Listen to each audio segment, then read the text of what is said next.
Hi, this is Mike, and welcome back to 5 Minutes of Fantasy Sports. So today I want to talk football, talk a little bit about the Thursday night game, and then we'll move into some possible pickups for this week, and then I'll give you a strategy that, if you're on top of things, can actually be pretty useful. So as far as my team goes, I had to make some decisions. Cordarrelle Patterson was out Thursday, so I slid Kendrick Bourne into the starting spot. He got me 6.9 points. I also was debating my running back. I have Jeff Wilson, who looks like might be the starting running back, but I wasn't sure exactly on Thursday night if he would be. So I started Damian Harris instead, and he didn't do great, 7 points. So I talked about not taking a zero. I would have taken a zero with Cordarrelle Patterson. It's possible I would have got low amount of points with Jeff Wilson Jr. It's also possible he blows up for 20 points against Jacksonville. But, I was happy. I was content, I should say, taking the points I did. And hopefully my other guys can step it up a little bit this week. So the other dilemma I have is Antonio Brown. He's sitting on my bench currently, but he doesn't play until Monday night. So because he's questionable, I'm probably going to keep him on the bench unless I hear before Sunday that he's going to be starting. If he's starting, I'll consider starting both him and Mike Evans, even though they're both on Tampa Bay. And then I would have to put Adam Thielen on my bench. So as far as players I would take a look at, if you're on Yahoo, you can see if you go to research and you go to transaction trends, it'll give you an idea as far as who's getting added and who's getting dropped. So this is showing you drops right here. So I'm going to click on ads. The big news that I heard recently is the running back so Derrick Henry went out, and then the backup to Derrick Henry went out.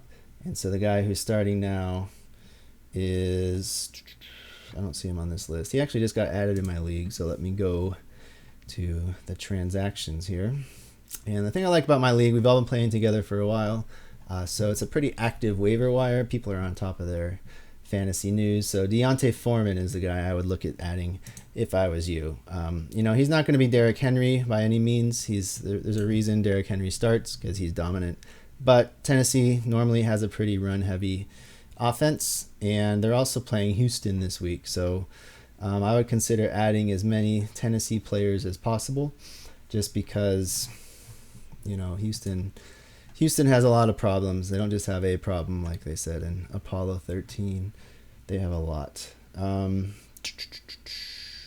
So yeah, I would consider doing that. That's why I'm starting Ryan Tannehill over Kirk Cousins. As far as receivers go, I would consider, like I said, the Tennessee guys. Going back to where I was here, give me just a second. But taking a look, you want to look at your team first too, right? And you want to look at your bench.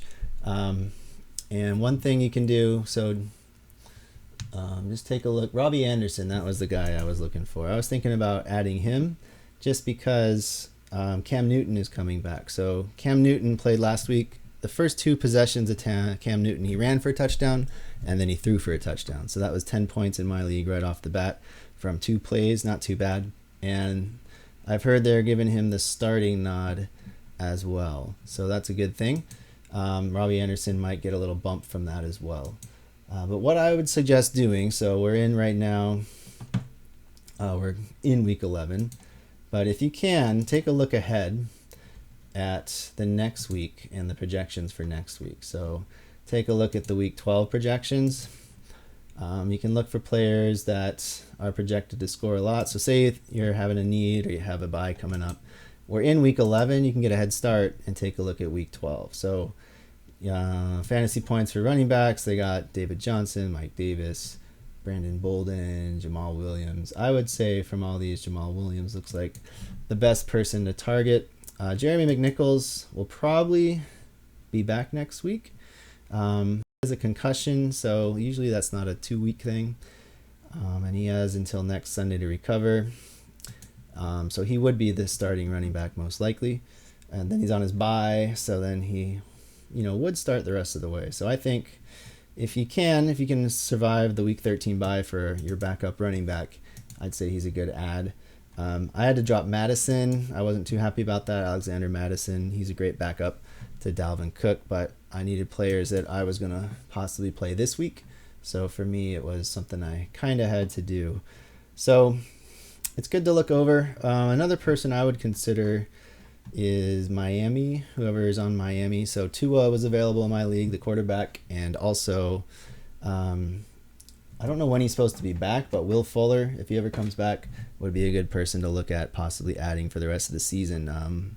Miami has a pretty easy schedule, so it'd be worth looking at that person as well. So the main thing is figure out your team's needs, figure out what you need to do, and take a look at the players available. If you can, look a week or two ahead. You can look rest of the season too, but that's a little more involved. But the more effort you put into it, the more likely you are to get good results. So that's it for today. Tomorrow we'll talk basketball, and I'll